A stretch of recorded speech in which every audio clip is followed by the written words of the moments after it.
नमस्कार दोस्तों, आज जो हम बात करेंगे अमेरिका से एक बड़ा खबर आया है दोस्तों, जो हमारे भारतीयों के लिए बहुत ही खुशखबरी है। उन स्टूडेंट के लिए भी खुशखबरी है दोस्तों कि जब जो है अमेरिका ने टैरिफ लगाया भारत के ऊपर, उसके बाद जो है H1 वीज़ा के लिए जो है बहुत कुछ जो है भारत को कहा गया और उस पर शुल्क कितना बढ़ा दिया गया कि वहाँ पे जो काम कर रहे थे लोग, वहाँ पे जो स्टूडेंट पढ़ रहे थे, उनके ऊपर बहुत बुरा असर पड़ा।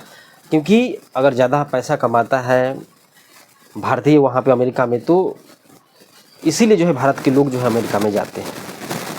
इस वीडियो में हम बात करेंगे H1B वीज़ा में बहुत बड़ी राहत क्या हुआ है, उस पर भी बात करेंगे।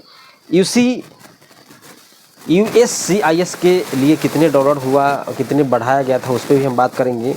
और अमेरिका में वीज़ा परिवर्तन पर छूट के लिए भी हम इस वीडियो में चर्चा करेंगे दोस्तों। इस वीडियो में शुरू से अंत तक आप बने रहिएगा कि अमेरिका ने ऐसा क्या संदेश दिया, अमेरिका ने ऐसा क्या छूट दी है भारतीयों के लिए, या जो सबसे बड़ा जो है भारतीयों के लिए खुशखबरी है। आपको बता दूं कि अमेरिका में H1 वीज़ा धारक खासकर भारतीयों के एक बड़ी राहत है, कि जो भारतीय लोग हैं उनके लिए राहत की खबर, क्योंकि भारत के ही लोग जो है ज़्यादा अमेरिका में जो है अच्छे कारीगर है, अच्छे काम करते हैं, टेक्नोलॉजी हो, विज्ञान हो, जिसके क्षेत्र में। संयुक्त राज्य नागरिकता और प्रवास सेवा UCS के साफ किया है, उन्होंने साफ कर दिया है कि अंतर्राष्ट्रीय कॉलेज ग्रेजुएशन को ट्रंप प्रशासन की ओर से पिछले महीने लागू किए गए जितने भी डॉलर था दोस्तों, भारी भरकम शुल्क में जो है छूट दी जाएगी दोस्तों। यह घोषणा 19 सितंबर 2025 को जारी विपाक्षता राष्ट्रपति ट्रंप के फैसले के बाद आई थी। इस फैसले की वजह से नियोक्ताओं और वीज़ा धारकों में भ्रम की स्थिति पैदा हो गई थी। USCIS ने 20 अक्टूबर को जारी निर्देश में कहा कि यह शुल्क उन लोगों पर लागू नहीं होगा जो अमेरिका के भीतर अपनी वीज़ा स्थिति बदलते रहते हैं, जैसे F1 छात्र वीज़ा से H1B स्थिति में परिवर्तन या देश के भीतर रहने की अवधि बढ़ाने की मांग करने वाले के लिए यह छूट लागू नहीं होंगे। हालांकि अमेरिका के बाहर मौजूद श्रमिकों के लिए दायर याचिका या जिन्हें याचिका पर निर्णय से पहले देश छोड़ना पड़ा, उन पर यह शुल्क लागू होगा। उसके बाद हम बात कर लेते हैं कि UCS के साफ किया है, इस पर थोड़ा चर्चा कर लेते हैं कि वर्तमान में H1 वीज़ा धारक को जो है अमेरिका छोड़ने और वापस प्रवेश करने से नहीं रोका जाएगा। यह शुल्क केवल 21 सितंबर 2025 को सुबह 12:01 पर उसके बाद दायर नई H1B याचिका पर लागू होगा।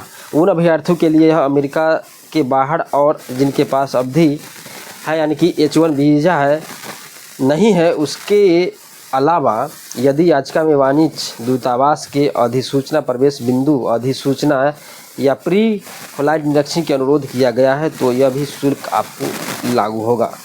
तो ये थी अमेरिका की और भारतीयों के लिए क्या है राहत की खबर, थोड़ा सा जान लेते हैं।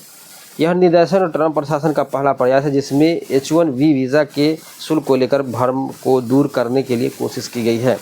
यह जो है F1 छात्र वीज़ा और L1 वीज़ा धारक का कवर करता है, क्योंकि अमेरिका में पहले मौजूद लोगों को जो है $10,000 शुल्क नहीं देना होगा।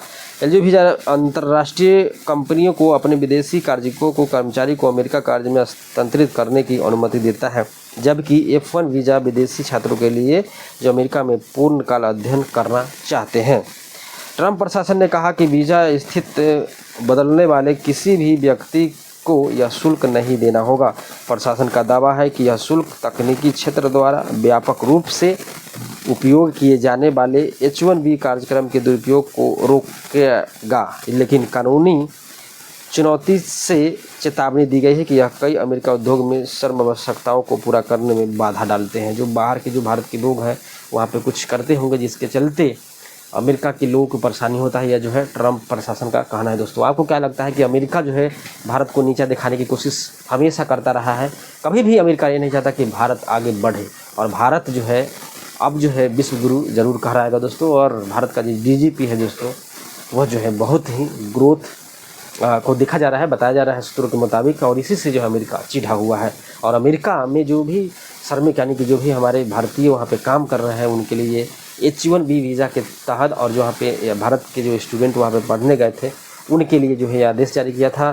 ट्रंप ने पैसा भी भारत के ऊपर जो 50% टैरिफ लगा दिया। उसके बाद जो है जो भी H1 वीज़ा धारक थे उन पे भी शुल्क जो है बढ़ा दिया था, जिसके चलते जो पूरा हड़कंप मच गया था और भारत के जो भी काम कर रहे थे उनको दिक्कत हुई, स्टूडेंट को दिक्कत हुई। जो भारत में आ चुके थे वह वापस जाना नहीं चाहते थे, कितना पैसा हम कहाँ से करेंगे, और वहाँ पे जो भी काम कर रहे थे अगर पैसा ही वहाँ कम मिलेगा तो फिर जाना ही नहीं बनता। आपको क्या लगता है दोस्तों कि अमेरिका भारत को गिराना चाहता है? नहीं तो कमेंट सेक्शन में ज़रूर बताइए।